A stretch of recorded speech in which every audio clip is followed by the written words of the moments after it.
എൻ്റെ ആനന്ദം നീ, ഞാൻ ചേക്കേറും ചില്ലയും നീ, എൻ്റെ ആകാശം നീ, എൻ്റെ ആനന്ദം നീ, ഞാൻ ചേക്കേറും ചില്ലയും.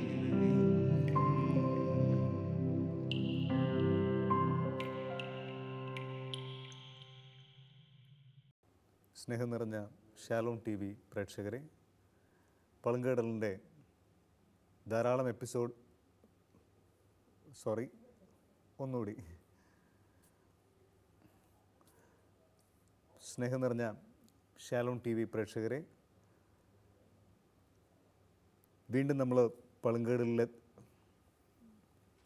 എൻ്റെ ബോണി, അത് നമ്മളിങ്ങനെ തുടങ്ങിയാൽ നമുക്കിത് പറഞ്ഞിട്ടില്ല, നമ്മൾ സംസാരിച്ച് തന്നെ തുടങ്ങുന്നതാണ് നമ്മുടെ ഈ ശുശ്രൂഷയ്ക്ക്. സോറി അച്ഛാ, ഞാൻ ഇന്നൊരു ഒരു വെറൈറ്റിക്ക് വേണ്ടിയിട്ട്.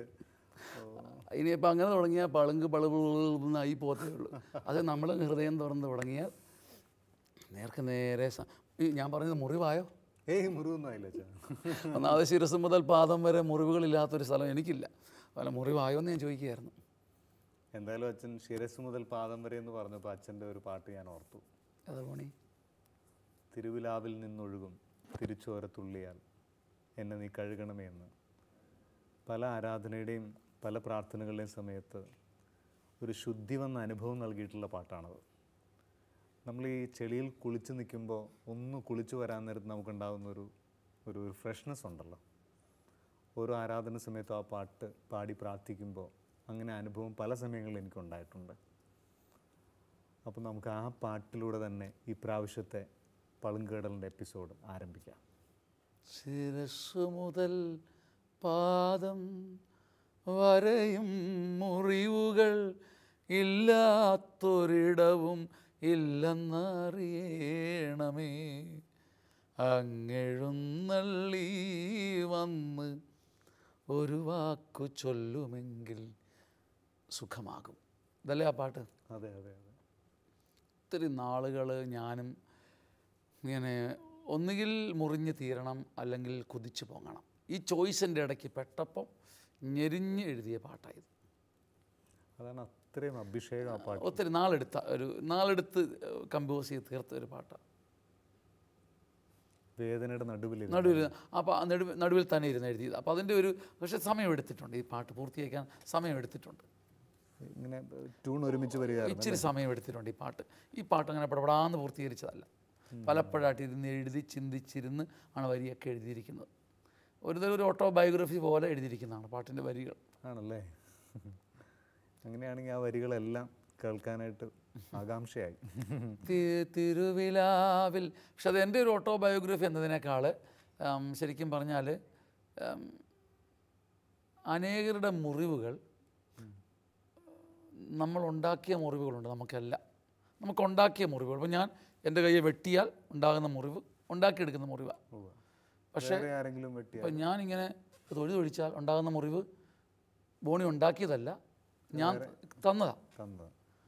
അങ്ങനെയുള്ളൊരു സ്വയം ഉണ്ടാക്കിയ മുറിവുകളിൽ ഏറ്റവും വലിയൊരു മുറിവായിട്ട് എനിക്ക് തോന്നിയിരിക്കുന്നത് ഈ ഉദരത്തിലെ കുഞ്ഞുങ്ങളെ നശിപ്പിച്ച് കളഞ്ഞവർക്ക്.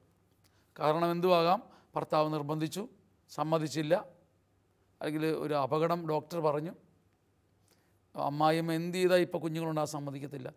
ദൈവമേ, ചില അമ്മായിയമ്മമാരായി ഈ സൃഷ്ടകർത്താവുകൾ. അവർ പറയുന്ന സമയത്ത് യഥാർത്ഥത്തിൽ ഈയിടെ ഒരു ശുശ്രൂഷകയാണുള്ള സത്യമാണ് പറയുന്നത്.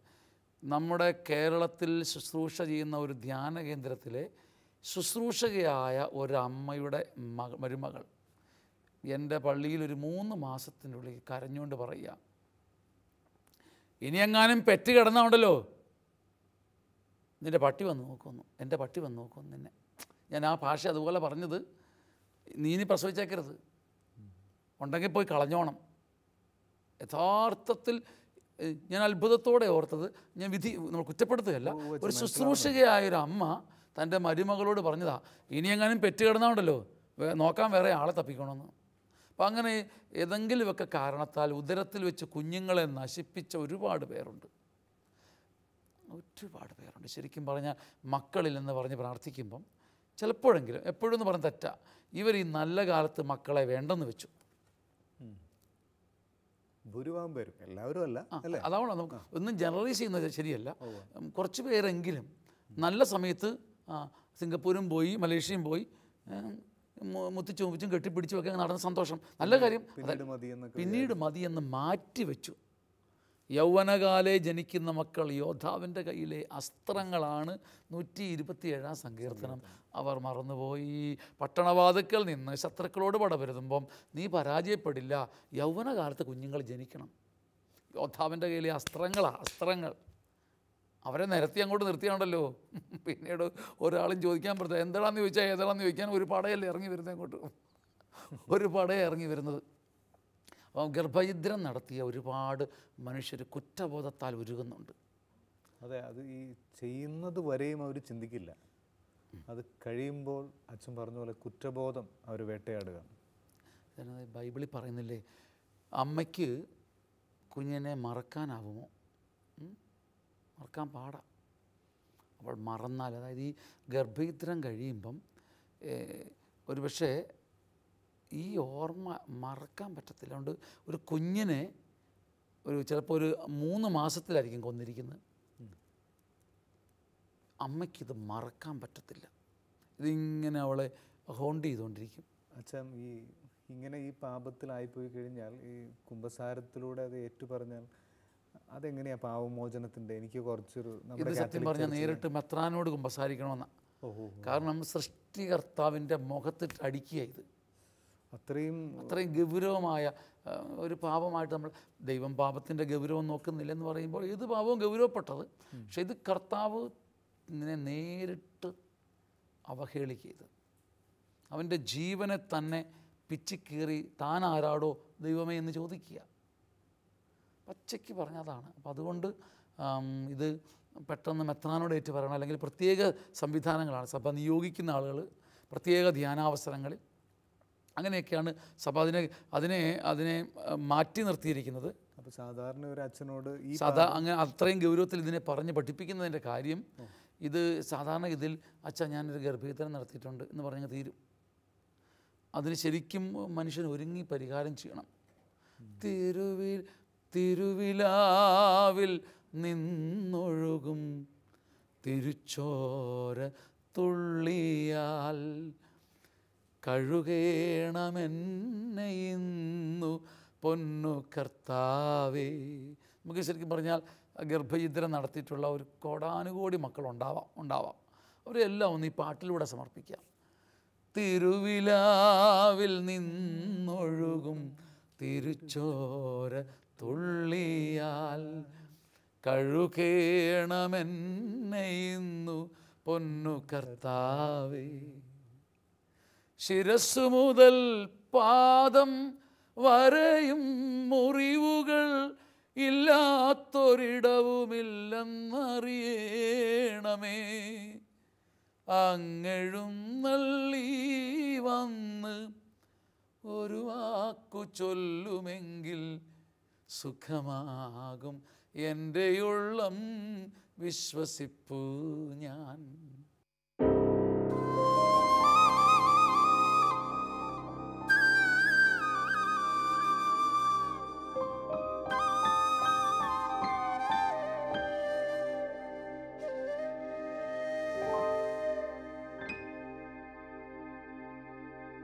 കഴിവുകേടുകളെണ്ണിയൻ കുറവുമാമലയാക്കവേ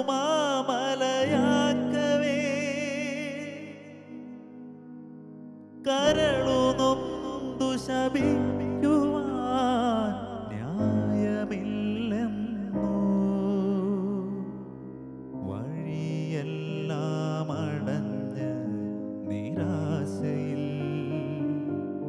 പോയി മരിച്ചാലോ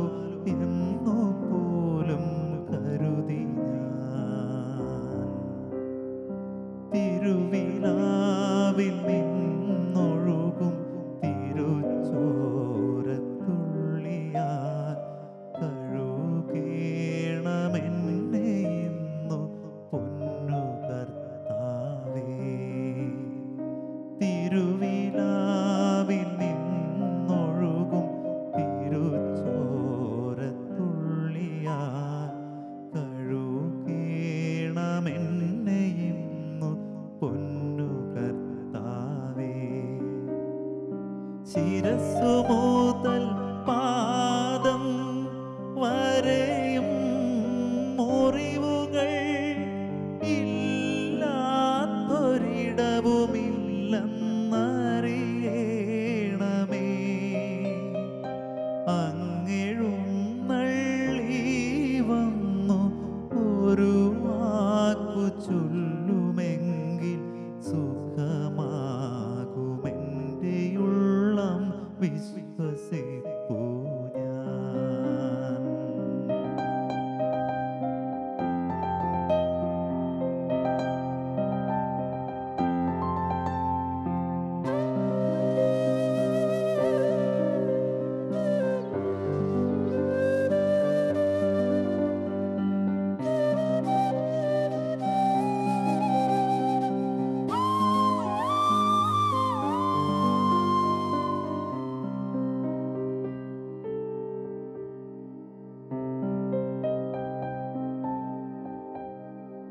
എത്ര നല്ലതായ കാര്യം ചെയ്യിലും ഒരു നല്ല വാക്കും ആരുമെന്നോടോതിയില്ല. ആർക്കുമെന്നെ വേണ്ട എന്ന തോന്നലാൽ ഏറെ നാശനഷ്ടമേറ്റിടുന്ന ശീലമാ. ബാല്യകാലം പോലുമേ ലാളനമറിഞ്ഞില്ല ഞാൻ. പരിഹസിച്ചിന്നേവരും എന്നെ ആവോളം. എന്തുകൊണ്ടെന്നമ്മ തൻ ഉദരത്തിലേ എന്നെ ഞെക്കി ഞെരിച്ചു തകർത്തില്ല നീ. തിരുവിലാവിൽ നിന്നൊഴുകും തിരുച്ചോരത്തുള്ളിയാൽ കഴുകേണമെന്നെ ഇന്നു പൊന്നു കർത്താവേ. തിരുവിലാവിൽ നിന്നൊഴുകും തിരുച്ചോരത്തുള്ളിയാൽ കഴുകേണമെന്നെ ഇന്നു പൊന്നു കർത്താവേ. ശിരസ്സു മുതൽ പാദം വരെയും മുറിവുകൾ ഇല്ലാത്തൊരിടവുമില്ലെന്നറിയണമേ. അങ്ങെഴുന്നള്ളി വന്നു ഒരു വാക്കു ചൊല്ലുമെങ്കിൽ സുഖമാകുമെൻ്റെയുള്ളം വിശ്വസിപ്പൂ ഞാൻ.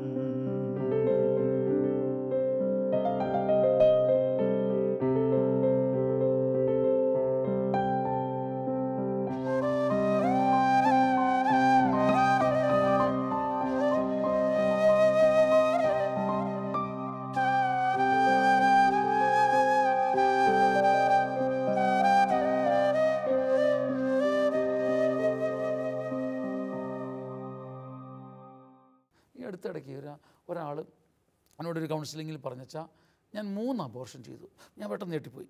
3 അബോർഷൻ എന്ന് പറയുമ്പോൾ ഒന്ന് ഞാൻ തന്നെ ചെയ്തു, ഒന്ന് എൻ്റെ മകളെ കൊണ്ട് ഞാൻ ചെയ്യിച്ചു, ഒന്ന് എൻ്റെ സ്നേഹിതയോട് പറഞ്ഞ് ചെയ്തു. 3 അബോർഷൻ. പക്ഷെ അപ്പം ഇവർക്ക് അപ്പോൾ പറയുകയാണ് അവർ ആ ധ്യാനം കൂടുന്നത് വരെ ഇത് എന്തോ ഒരു സാധാരണ പോലത്തെ ഒരു തെറ്റ്. പക്ഷെ മനുഷ്യനിൽ നിന്ന് പ്രായശ്ചിത്തം ജീവിതകാലം മുഴുവൻ ആവശ്യപ്പെടുന്ന ഒരു പാപമാണ്. ജീവിതകാലം മുഴുവൻ ഇത് പേടിക്കാൻ വേണ്ടി പറഞ്ഞത്. അപ്പം ഞാൻ ബോണി ഒന്ന് അടിച്ചു. ബോണി സോറി, മനസ്സറിഞ്ഞ് ഞാൻ ചെയ്തല്ലോ, ക്ഷമിക്കണം, മനസ്സിൽ വെക്കരുത്. അവിടെ അത് തീർന്നു. ഞാനതിന് ദൈവത്തോട് മാപ്പ് ചോദിച്ചു. ഞാൻ പ്രതിജ്ഞ എടുത്ത് ഇനി ആരെയും ഞാൻ അങ്ങനെ മുഖത്തടിച്ച പോലെ സംസാരിക്കില്ല. പക്ഷേ ഇത് ജീവിതകാലം മുഴുവൻ ഒരുവൻ്റെ ആധ്യാത്മികതയിൽ പരിഹാരം നിരന്തരം അർപ്പിക്കേണ്ട ഒരു പ്രായശ്ചിത്ത ബലിയാൽ മാത്രം പരിഹരിക്കപ്പെടേണ്ട പാപമാണിത്. ചില ആൾക്കാർക്ക് ഇതെന്താ ചെയ്യുന്നത് എന്നുള്ള ഒരു വ്യക്തത പോലുമില്ല. അതെന്നാന്ന് വെച്ച് കഴിഞ്ഞാൽ ഈ പനച്ചിക്കലച്ചൻ പണ്ട് പറഞ്ഞൊരു കാര്യമുണ്ട്. മൈക്കിൾ പനച്ചിക്കലച്ചൻ, അടിയേറ്റ പാമ്പ് കൊത്തും, മുറിവേറ്റവൻ മുറിപ്പെടുത്തും. ഈ അബോർഷൻ ചെയ്യുന്നവരുടെ ബാല്യമൊക്കെ ഒരു പക്ഷേ തകർക്കപ്പെട്ടതായിരിക്കാം. ചുട്ടുപൊള്ളുകയാണു നാഥ എൻ മനം, ഉള്ളിൽ പ്രതികാരദാഹമാളും നേശുവേ, കാരാഗൃഹത്തിലെന്ന പോലെ ഞാൻ സ്വയം മുറിവേൽപ്പിച്ച് ഏങ്ങി ഏങ്ങി കേഴുന്നു. ബാല്യകാലം പോലുമേ ലാളനമറിഞ്ഞില്ല ഞാൻ, പരിഹസിച്ചിന്നേവരും എന്നെയാവോളം. വഴിയെല്ലാം അടഞ്ഞ് നിരാശയിൽ പോയി മരിച്ചാലോ എന്ന് പോലും കരുതി ഞാൻ. ഈ കുഞ്ഞുങ്ങളുണ്ടായി, ഈ അമ്മ ഉണ്ടായത് അപ്പനും അമ്മയും ചിലപ്പോൾ നശിപ്പിക്കാൻ ശ്രമിച്ച് കാണും. ഇവരെ വിഷം വല്ലതും എടുത്ത് കഴിച്ച് കാണും. ഞെക്കി പൊട്ടിക്കാനോ ചാടിയോ ഇളകിയോ ഒക്കെ ഈ കുഞ്ഞിനെ കളയാനോ ഒക്കെ അമ്മ ശ്രമിച്ച് കാണും.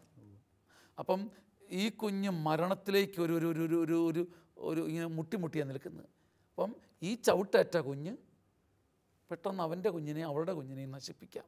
അപ്പോൾ ബാല്യകാല സ്മരണകളിൽ നിന്നെല്ലാം ശരിക്കും പറഞ്ഞാൽ വിവാഹ ഒരുക്കം നടക്കുമ്പം ശരിക്കും പഴയ കാലമെടുത്ത് കൊടുത്ത് ഒരു സൗഖ്യം പ്രാപിച്ചിട്ട് വേണം വിവാഹത്തിൽ പ്രവേശിക്കാൻ. ഇല്ലെങ്കിൽ പെട്ടെന്ന് അവർക്ക് കിട്ടിയ അടിച്ച പാമ്പ് കൊത്തും, അവരും പെട്ടെന്ന് കുഞ്ഞുങ്ങളെ നശിപ്പിച്ചേക്കാം. ഒരു ഹീലിംഗ് കിട്ടാത്തത് കൊണ്ടാണ് ഇങ്ങനെ പോകുന്നത് അല്ലേ? ആ ഒരു ഹീലിംഗ് കിട്ടാതെ വരുമ്പം ഈ മ്ലാനതയും വിഷാദവും തിക്കുമുട്ടലും കണ്ണുനീരും ഒച്ചപ്പാടും പീഡനവും എല്ലാം കൂടെ വരുമ്പം പിന്നെ ആരോടെ തീർക്കാൻ പറ്റുന്നത്? അമ്മായിയമ്മോട് ബഹളം വയ്ക്കാൻ പറ്റില്ല.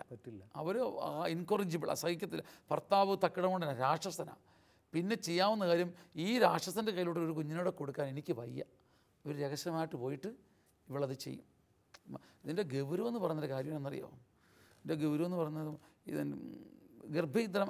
ഞാൻ പോണോട് ചോദിക്കുക, എന്താ ഈ ഗർഭചിത്രം ഇത്രമാത്രം നമ്മൾ ഗർഭചിത്രം ഇത്ര മതിയും ഒരു പക്ഷേ ഒരു പുറത്ത് തെറ്റിദ്ധരിക്കല്ലേ, പുറത്ത് ഒരാളെ കൊല്ലുന്നതിനേക്കാൾ, ഞാൻ തെറ്റിദ്ധരിക്കരുത്, ഞാൻ മനുഷ്യഭാഷ ഉപയോഗിക്കുക, ജീവിച്ചിരിക്കുന്ന ഒരാളെ കൊല്ലുന്നതിനേക്കാൾ ദൈവത്തിൻ്റെ മുമ്പിൽ ഇതിനൊരു ഉത്തരം പറയേണ്ടതല്ലേ എന്ന് ചിന്തിക്കുന്നതിൻ്റെ കാര്യം എന്നു പറയാമോ?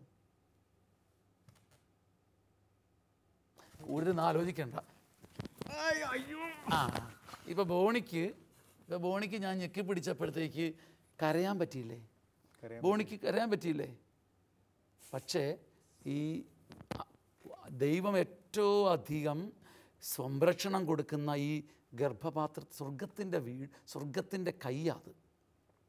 അവിടെ പ്രതികരിക്കാനാവാത്ത ഒരു കുഞ്ഞിനെയാണ് ദൈവത്തിൻ്റെ മാറിൽ വെച്ചാണ് കൊലപ്പെടുത്തുന്നത്. എൻ്റെ നെഞ്ചത്ത എൻ്റെ ചങ്കിലിട്ട് അത് കൊണ്ടെന്ന് പറയത്തില്ലേ ബോണി, ആ വർത്താനം ഉണ്ടല്ലോ, എൻ്റെ ചങ്ക പോയത് എന്ന് പറയുന്ന പോലെ ദൈവത്തിൻ്റെ നെഞ്ചിൻ്റെ പലകയിലിട്ടാണ് വെട്ടുന്നത്. അതുകൊണ്ടത് തീർച്ചയായിട്ടും ആ രോദനം നേരെ മേഘപാളികൾ തുളച്ച് ഞാനന്ന് കൊന്ന കുഞ്ഞ് അന്ന് 1.5 മാസമേ ഉണ്ടായിരുന്നുള്ളൂ. എൻ്റെ ഉദരത്തിൽ അനക്കം പോലും കിട്ടിയിരുന്നില്ല. പക്ഷേ ഞാനന്ന് മരുന്ന് കഴിച്ച് കൊന്നുകളഞ്ഞ കുഞ്ഞിൻ്റെ ആൾരൂപം അതിൻ്റെ കാവൽ മാലാഖ സ്വർഗത്തിൻ്റെ മേഘപാളികളിലും നോക്കുന്നിടത്തെല്ലാം ആടുന്ന ഇലകളിലും ഒഴുകുന്ന വെള്ളത്തിലുമെല്ലാം ആ കുഞ്ഞു മുഖം നോക്കി നിൽപ്പുണ്ട്. നിങ്ങൾ ഉണ്ണുന്ന ചോറിൻ്റെ അരിമണിക്കുള്ളിൽ ഞങ്ങൾ ഈയിടെ പ്രാർത്ഥിച്ചപ്പം, ഒരിക്കലും ഞാനും ടിനു എന്നൊരു മകനുമായിട്ടിരുന്ന് പ്രാർത്ഥിച്ചപ്പം, അരിമണിക്കകത്ത് ഒരു കൊച്ചു കുഞ്ഞിൻ്റെ രൂപമെന്ന് പറഞ്ഞ് ഞാനിപ്പോൾ അതിനൊക്കെ ഓർക്കുകയായിരുന്നു. ഇവള് പിന്നെ വാരിച്ചോറുണ്ണുമ്പം ഒരു പിടി ഈ അരിച്ചോറ് മണികൾക്കകത്തെല്ലാം ഓരോ മണികൾക്കകത്തും ഈ കുഞ്ഞിൻ്റെ മുഖമുണ്ട്.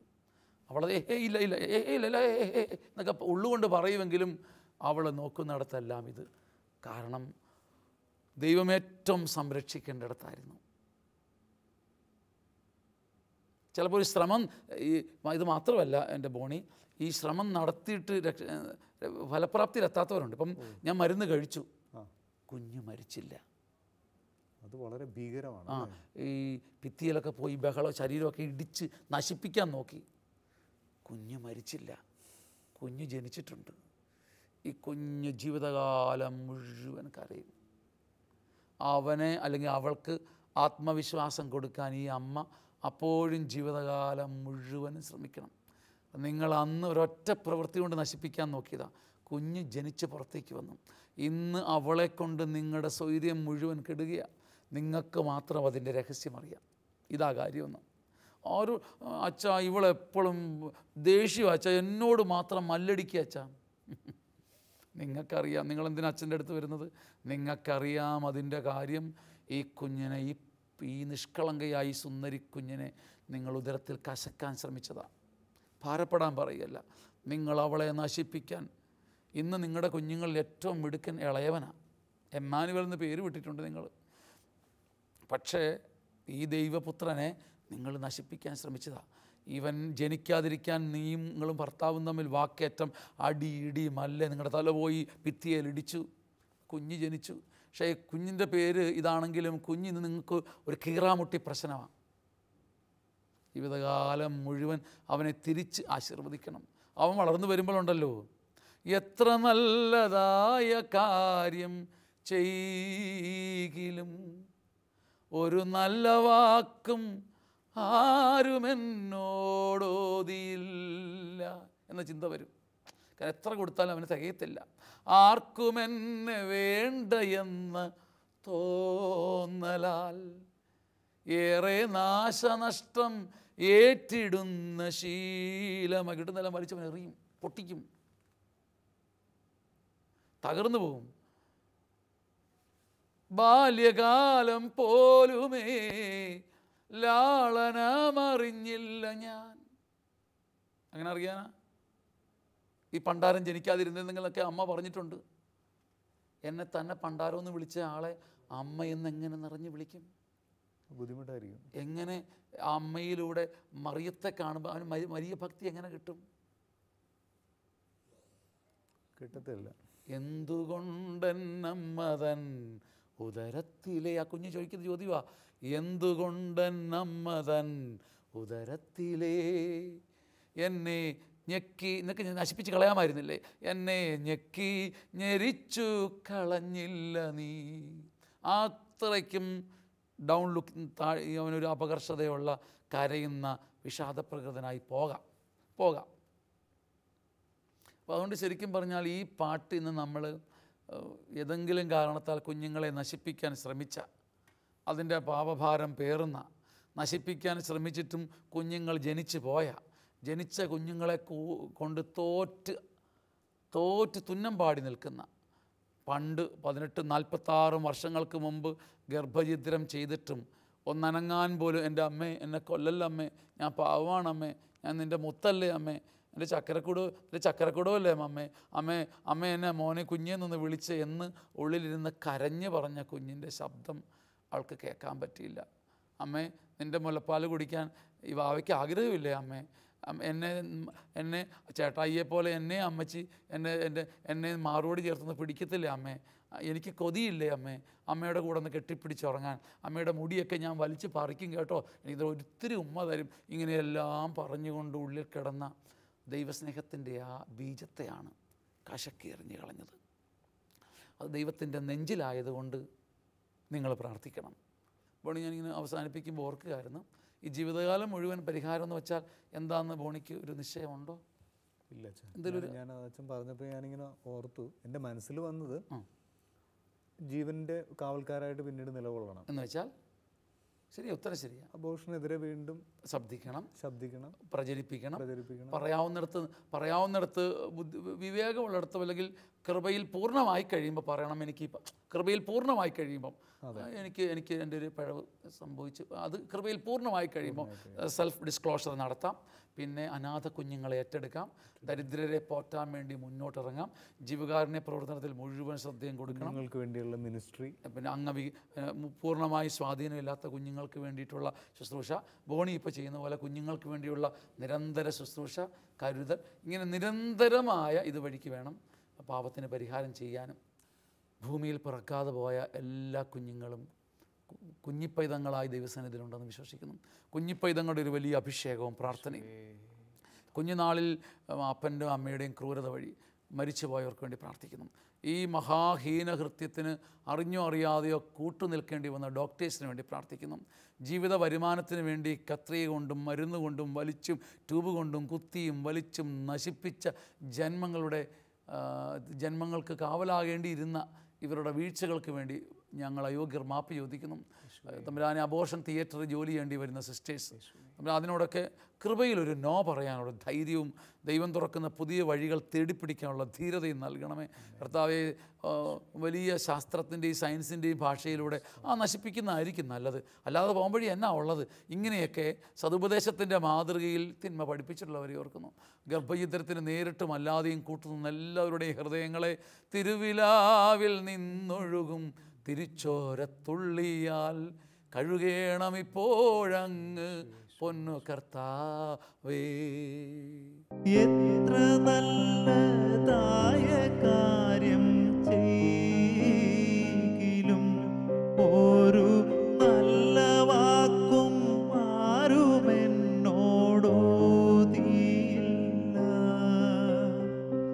ആർക്കുമെന്നെ വേണ്ട എന്ന തോന്നലാൽ ഏറെ നാശനഷ്ടമേറ്റിടുന്ന ബാല്യകാലം പോലുമേ ലാളനമറിഞ്ഞില്ല ഞാൻ. പരിഹസിച്ചിന്നേവരും എന്നെ ആവോളം. എന്തുകൊണ്ടെന്നമ്മ തൻ ഉദരത്തിലേ എന്നെ ഞെക്കി ഞെരിച്ചു തകർത്തില്ല നീ. തിരുവിലാവിൽ നിന്നൊഴുകും തിരുച്ചോരത്തുള്ളിയാൽ കഴുകേണമെന്നെ ഇന്നു പൊന്നു കർത്താവേ. തിരുവിലാവിൽ നിന്നൊഴുകും തിരുച്ചോരത്തുള്ളിയാൽ കഴുകേണമെന്നെ ഇന്നു പൊന്നു കർത്താവേ. ശിരസ്സു മുതൽ പാദം വരെയും മുറിവുകൾ ഇല്ലാത്തൊരിടവുമില്ലെന്നറിയണമേ. അങ്ങെഴുന്നള്ളി വന്നു ഒരു വാക്കു ചൊല്ലുമെങ്കിൽ സുഖമാകുമെൻ്റെ ഉള്ളം വിശ്വസിപ്പ